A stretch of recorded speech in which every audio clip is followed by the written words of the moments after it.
Bonjour à tous, nous terminons le mois de juillet avec un nouvel accident, mais ce coup-ci, le pilote est sain et sauf, il a pu s'éjecter. Il s'agit d'un F-35C, C c'est pour Carrier, la version aéronavale, la version marine, et cela a eu lieu à Lemoore, en Californie, aux alentours des 18h30 locales, mercredi, en fin de journée.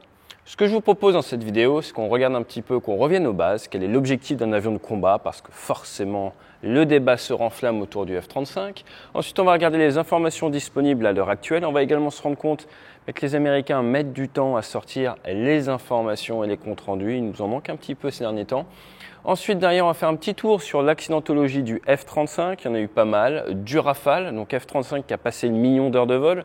Le Rafale qui est du côté du demi-million d'heures de vol. Et après, on va terminer avec mes 2 cents. Mais juste avant que l'on attaque dans le dur, on ne serait pas là dans ce hangar sans nos partenaires.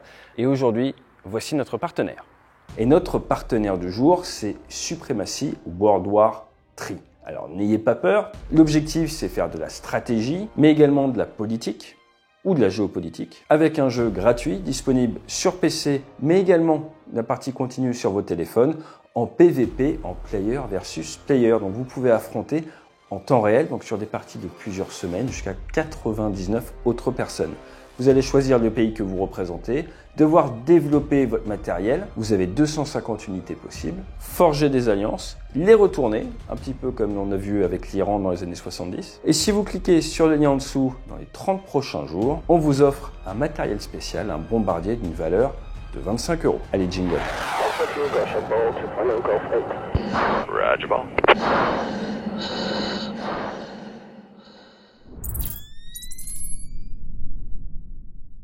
Alors, pourquoi avoir un avion de combat et à quoi sert un avion de combat? Ce qui est intéressant, c'est que vous allez forcément avoir une réponse différente en fonction de la personne à qui vous demandez. Et je ne suis pas en train d'aller vers la nationalité, je suis en train d'aller vers son rôle. Son rôle dans la protection de son pays, des citoyens, des intérêts. Pourquoi?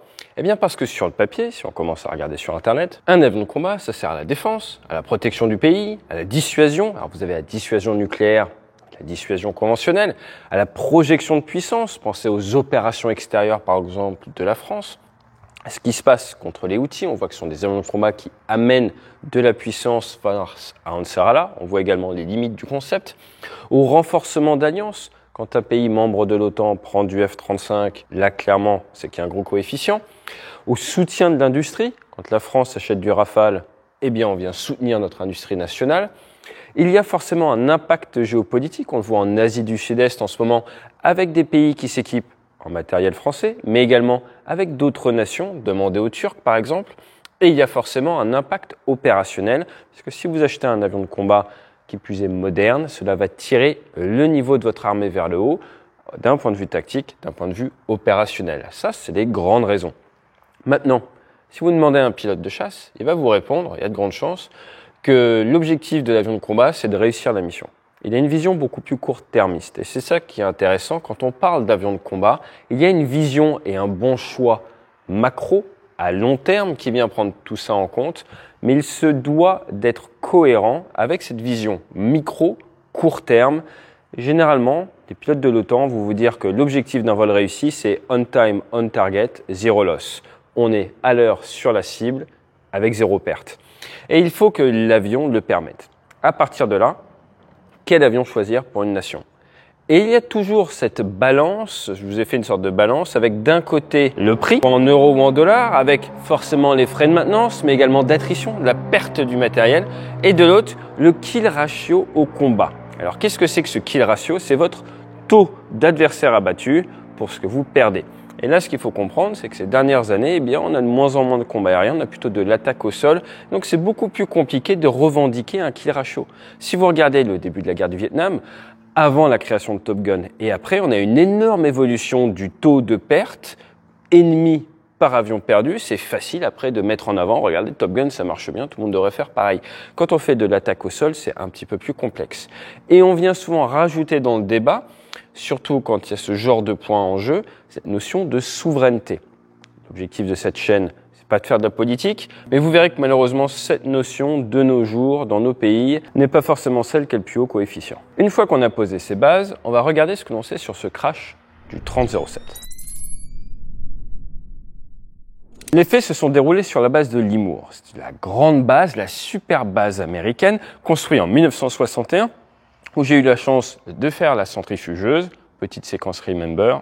Legs, breath, hold it, you're on top, breathe. Don't let so much out, sir. Max legs, max glutes, breathe. 2, 3, breathe. There you go, I want to hear the... Et cette base, ils ont fait simple, 2 pistes parallèles, 4115 mètres de long. Pourquoi? Eh bien, en partie à cause des températures. Il faisait environ 35 degrés mercredi en fin de journée. Il vous faut donc une piste plus longue, si vous voulez pouvoir voler tout le temps, y compris quand il fait chaud, avec des avions lourds. 2 pistes parallèles, toute la partie maintenance, escadron au milieu. Et pour ce qui est des escadrons, il y en a. Pourquoi? Parce qu'il y a plusieurs groupes aériens embarqués qui y sont basés. Les Carrier Wings, c'est ce qu'on appelle en France les GAE. Et vous avez le 1, le 2, le 9, le 11 et le numéro complémentaire, le 17. Et tous ces Carrier Wings vont armer en fait un porte-avions, le Winson, le Lincoln, le Roosevelt, le Nimitz, le Truman. Et à chaque fois, vous allez avoir de l'escadron de F-18 Super Hornet, du Growler, du F-35 pour certains, des hélicoptères. Bref, ce sont de véritables petits groupes qui se déploient à chaque fois. Quand ils ne sont pas en mer, ils s'entraînent ici. Et pour former la nouvelle génération sur F-35, vous avez le VFA 125. Le VFA 125, ce qu'on appelle le RAG ou le FRS, le Fleet Replacement Squadron, vous en avez un côte ouest à Nemours et un côte est. Et toutes les environ 6 semaines, vous allez avoir une petite promotion qui va arriver pour un cursus qui va durer 9 à 12 mois pour après pouvoir être affecté en flottille et partir, faire les work-ups à monter en puissance, puis se déployer à la mer. Donc ce que l'on sait, c'est que ce VFA 125, il avait une extrême réputation de fiabilité et de sécurité des vols à l'époque du F-18, puisqu'il a gagné le trophée, c'était la première unité de l'aéronavale américaine à passer les 100 000 heures pour des chasseurs sans aucun accident majeur. Et ça, c'était entre 80 et 98. Donc, je pense que là, des trophées de sécurité des vols, c'est pas gagné. Pour terminer sur Nemours, sachez qu'en 2016, il y a eu une course-poursuite assez incroyable avec des personnes qui se sont pris un F-18 au roulage et qui sont décédées. Donc le Super Hornet a un kill sur 2 chauffards au sol à Nemours. C'est pas banal. Toujours est-il, piste 30 de gauche, qu'est-ce que l'on voit en bout de piste ici? Eh bien, c'est la zone du crash, ce qui nous amène forcément, avec un flux de nord ces derniers jours, à penser qu'il s'agit soit d'un crash lors du décollage, 18h30, c'est une heure ronde. Et on aime bien partir aux heures rondes. Donc j'ai envie de vous dire, à 80% de chance, c'est un crash lors du décollage en 32 left. Il aurait été 18h47, moins de chance. Mais c'est soit au décollage, soit ça peut être une remise des gaz, soit ça peut être lors du tour de piste. Dans l'aéronaval, on s'entraîne beaucoup également à faire des tours de piste, qu'on appelle des FCLP, des ASSP en français, appontage simulé sur piste. Et on va donc tourner. Et si vous êtes de passage en Californie, juste là, il y a un superbe endroit, il y a un mémorial, vous pouvez voir les avions tourner.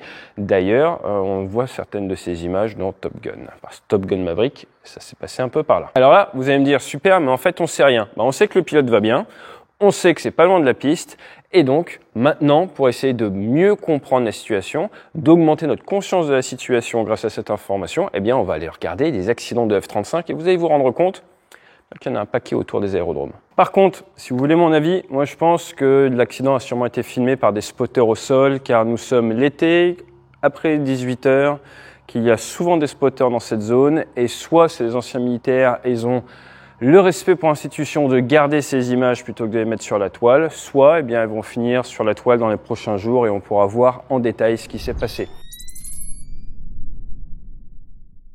Dans tous les cas, l'accidentologie du F-35 mérite d'être débriefée. Pourquoi ?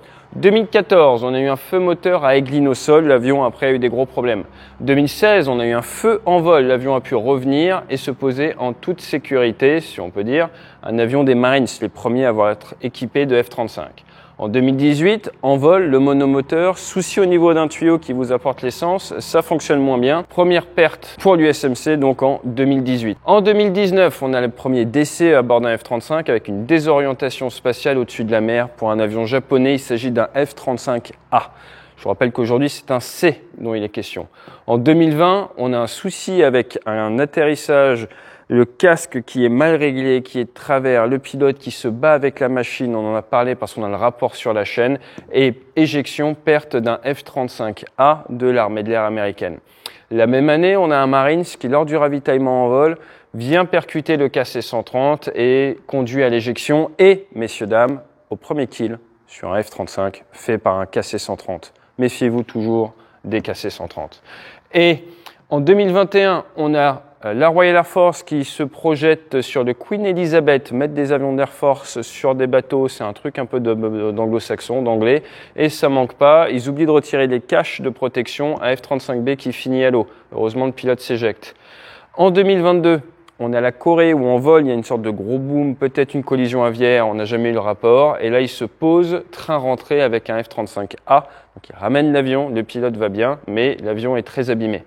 En 2022, l'appontage, un jeune pilote très à l'aise, arrive et oublie qu'il n'a pas mis l'automanette et du coup se retrouve sous-motorisé en courte finale au moment de l'appontage. Quand il redemande de la puissance au moteur, eh ben, c'est pas merveilleux, ça prend quand même un peu de temps. Ça ne marche pas, il vient taper l'arrière. Les vidéos fuitent en quelques heures sur la toile et l'avion sera récupéré à près de 3800 mètres au fond de l'eau.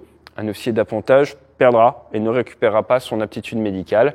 Donc ça, c'était crash avec éjection d'un F-35C, le même que ce dont on parle aujourd'hui. Ensuite, on a de la turbulence de sillage. On a parlé du F-18 ces derniers jours. Certains m'ont dit oui, regardez les ailerons, les machins. Ce qu'il faut savoir, c'est que dans le monde magique des commandes de vol électrique, dans certains cas, le pilote donne des ordres, mais l'output, ce qui sort, n'est pas tout à fait pareil. C'est souvent vrai dans des phases un peu de transition ou dans des phases proches du 0G. Donc il faut se méfier et des fois, vous donnez une consigne et l'avion ne réagit pas tout à fait comme vous vouliez.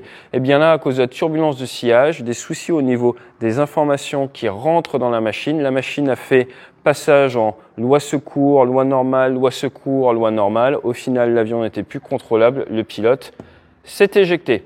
Et on a ces images chez le constructeur au Texas avec un décollage vertical pour un avion tout neuf qui ne se passe pas comme prévu. C'était avec un B. Je vous rappelle que le B, c'est décollage vertical, atterrissage vertical, perte de l'avion avant même sa livraison aux contribuables américains. En 2023, le fameux F-35B que tout le monde a cherché pendant 30 heures, qui était caché au milieu d'un champ. Qu'est-ce qui s'est passé? Le pilote se retrouve IMC avec des pannes électriques, décide de s'éjecter et au final, derrière, a perdu son commandement à cause de sa décision. On en a parlé sur la chaîne également, il y a des choses à dire d'un point de vue managérial. Pour ce qui est de 2024, Nouveau-Mexique, et d'ailleurs ces images sont beaucoup confondues à l'heure actuelle sur la toile avec l'accident de Limours, c'est pas la même chose. Et bien là, c'est un F-35B qui s'est écrasé. Et vous voyez, ça commence à faire. Et maintenant, on arrive en 2025 avec ces images incroyables d'Alaska. Encore une fois, la sécurité opérationnelle, les militaires qui partagent dans la foulée les images, c'est toujours dommage. F-35A qui s'écrase, on ne sait toujours pas pourquoi. Ces derniers jours ont été beaucoup commentés le déroutement d'un avion de la RAF, de la Royal Air Force, qui était sur le porte-aéronef britannique et qui s'est posé en Inde. Après des soucis, il n'arrivait pas à se poser sur le bateau. Il s'est donc dégagé et il a eu une panne. Il est resté plus d'un mois chez les Indiens. Et là, on arrive à notre crash du jour. Donc ce qu'on peut dire, c'est que la flotte de F-35 a dépassé le 1 million d'heures de vol, qu'il prévoit en 2030, c'est facile, c'est tous les trois, 2030, 300 000 heures par an. Pourquoi? Eh bien parce que ça produit en masse. Là, il y a plus de 1200 avions qui ont été livrés. Ça parle de 170 à 190 avions qui vont être livrés en 2025. Et en 2030, on devrait avoir plus de 2000 F-35 en état de vol qui volent. Et quand on ramène tout ça, qu'on fait un petit ratio, eh bien ça veut dire qu'on doit s'attendre à 1 à 2 pertes en vol par an, voire 2 à 3 cellules perdues par an pour cette flotte-là, au vu de l'accidentologie de ces derniers temps. Dit comme ça, ça va pas beaucoup vous aider. C'est pour ça qu'on va comparer un petit peu avec le Rafale. Le Rafale, en termes de livraison, c'est assez intéressant. 265 ont été livrés. Donc, on est sur un quart, voire plutôt un cinquième maintenant par rapport au F-35. Mais surtout, le F-35 a cette accélération. Je vous disais il y a quelques années que c'était un adolescent boutonneux. Il accélère l'adolescent boutonneux. Il va à la salle de sport. Et donc, il est en train de grossir. Là où nous, on a 110 exports, 153 versions françaises qui ont été livrées environ. Qu'on arrive sur un demi-million d'heures de vol à peu près, et on livre, accrochez-vous bien, l'année dernière 21 avions. Cette année, apparemment 25 avions. Et vers 2029, peut-être 4 par mois. Donc vous voyez que là, on livre entre 20 et 25 avions par an, là où de l'autre côté, ça va livrer 200 avions par an. C'est-à-dire qu'on n'est pas loin de livrer, c'est simple, Là, à l'heure actuelle, cette année, va sortir 30% de plus que la flotte française de Rafale de F-35 tout neuf. Donc forcément, en termes de volume, en termes de représentation, ça va avoir un impact. Le côté positif, quand même, c'est de se dire que ça fait beaucoup d'avions de 5e génération pour les pays de l'Ouest. C'est quand même, c'est assez violent d'un point de vue renouvellement de la flotte et niveau opérationnel. Parce qu'on va pas se mentir, le Rafale est un excellent avion, mais pour certaines missions, si votre objectif c'est gagner, eh ben, un avion furtif, c'est un avantage. Et là, je vous venir, vous allez me dire, oui, mais il est furtif, mais dans certains cas, hop, hop, hop, schlac, eh bien, on le voit quand même. Ben, en fait, ce qu'il faut comprendre, c'est que même si une technologie, un système existe pour détecter un avion furtif, la seule vraie question à se poser, c'est est-ce que votre adversaire du jour, du moment, en est équipé? Et c'est là où la furtivité regagne de l'attrait pour les opérationnels. C'est pas parce qu'il existe une techno qui permet quand même de voir le B2, le F-117 dans un certain cas, le gars qui est dans son MiG-29, qui est dans son Sukhoi 35, il n'a pas forcément cette technologie-là disponible et donc il ne va pas vous voir arriver et forcément d'un point de vue tactique, ça ne va pas se passer de la même manière. Donc attention à ce biais de surreprésentation de la technologie existante. Ce n'est pas parce qu'une techno existe qu'elle est forcément employée par votre adversaire du moment. Et ce qui intéresse le pilote opérationnel, c'est d'avoir un matériel supérieur à celui de l'adversaire à l'instant donné pour le combat. Voilà, ça c'est un point important. On va regarder et se rappeler quand même rapidement les accidents de notre Rafale national que j'adore, j'ai un biais forcément, et on a eu malheureusement le premier crash en 2007 sur de la désorientation spatiale. En 2009, c'était les marins. C'était les pilotes d'essai qui sont malheureusement percutés en Méditerranée. Un est malheureusement décédé. En 2010, c'est le M18, on a déjà parlé sur la chaîne, le rapport est en grande partie classifié, on va faire simple, il n'y avait plus de pétrole à bord, suite à de la découverte de certains systèmes qui ne fonctionnaient pas comme on pensait. En 2012, le M24, on a parlé sur la chaîne, qui passe dans le souffle du F-18, c'est bien, il était offensif, mais il perd le contrôle, un peu comme Rio-Paris, à cause des sondes, et il se retrouve à devoir s'éjecter. En 2019, il semblerait, conditionnel, que le pilote de démonstration égyptienne se soit tué à l'entraînement. En 2024, on a eu malheureusement les 2 Rafales qui se sont percutés lors d'un vol d'entraînement. Et en 2025, il semblerait, encore une fois conditionnel, avec les pays exports, on a du mal à savoir qu'un Rafale ait été perdu au combat. Qu'est-ce que l'on peut dire de tout ça? Les causes sont assez variées. Mais dans la team Rafale, c'est très rare que ce soit dû à la machine. Là où dans la team F-35, on a une surreprésentation de bugs et de soucis technologiques qui amènent à l'éjection du pilote. Par exemple, turbulence de sillage. Par exemple, le décollage de Dallas ici. Par exemple, le Nouveau-Mexique, il semblerait que ce soit un problème. Pareil. Par exemple, le casque, ça aide pas. Par exemple, l'essence. On n'a pas eu de cas équivalent avec une rupture de la part sur Rafale. C'était un cas différent. Donc, ce qu'il faut voir, c'est qu'on a des cas sur monomoteur qui vous amènent en tant que pilote à être contraint à l'éjection. Là où, quand on regarde l'accidentologie du Rafale, on est plus sur du facteur humain avec malheureusement nos 2 plus grandes tragédies qui sont à chaque fois, eh bien, des pilotes qui se rentrent dedans. Donc, on est purement dans du FH. Les machines marchaient extrêmement bien. C'est un petit peu comme le crash du Mirage 2000 qui a percuté le sol. Avec le 2000D, on est sur du CFIT, Control Flying into Terrain, c'est le pilote qui pilote l'avion pour aller percuter le sol. Ce qu'on a probablement vu aux États-Unis également avec un growler il n'y a pas très longtemps. Bref, c'est un autre sujet. Mais le point que je voulais faire, c'était vous montrer, vous permettre de comparer un avion de 4.5, d'après les Américains, un avion de 5e génération, et de voir que ce n'est pas parce que c'est plus cher, qu'il y a plus de technologie, mais que c'est forcément plus fiable d'un point de vue technique. Par contre, là, c'est important. On met tout sense. On en revient sur ce qu'on disait. Ce fameux équilibre. Il y a un rapport qui est sorti qui explique clairement qu'en combat aérien rapproché, le Rafale, il n'a vraiment pas peur du F-35, mais le problème, c'est de pouvoir se rapprocher. Et pour terminer sur ce sujet, il est important de comprendre eh bien, que le devoir du militaire est d'amener l'adversaire dans les conditions qui vont lui donner l'avantage pour nous permettre à nous eh bien, de gagner. Et donc, si vous êtes pilote de F-35, vous n'avez aucun intérêt à vous rapprocher de l'ennemi. Si vous êtes pilote de Rafale, face à un F-35, vous avez tout intérêt à essayer de l'attaquer quand il est au sol. Et on en revient avec tout ce qui est en train de disrupter la guerre moderne. On part de F-35, on part de Rafale. C'est une très bonne chose que le F-35 soit produit en très grand volume. Ce qu'il va falloir regarder, c'est les prochaines générations d'aéronefs. Est-ce qu'on aura toujours du gros volume? Parce qu'on sait que le moyen le plus sûr pour détruire un F-35, c'est de l'attaquer quand il est au sol, sur son parking à Limours, attaquer cette zone-là, ça va faire un gros massacre pour l'US Navy et ce sera beaucoup plus facile que d'attaquer les porte-avions en mer, par exemple. Donc il y a cette prise de conscience, ça fait des années qu'on en parle sur la chaîne. Voir des accidents comme ça de manière régulière, il faut s'y attendre. On verra si les Américains publient dans les 18 prochains mois un rapport. On verra si dans les prochains jours des images sortent, auquel cas on les couvrira.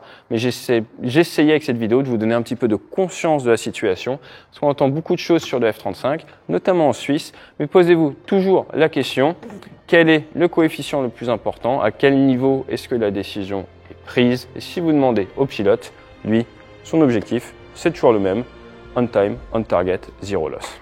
Fly safe!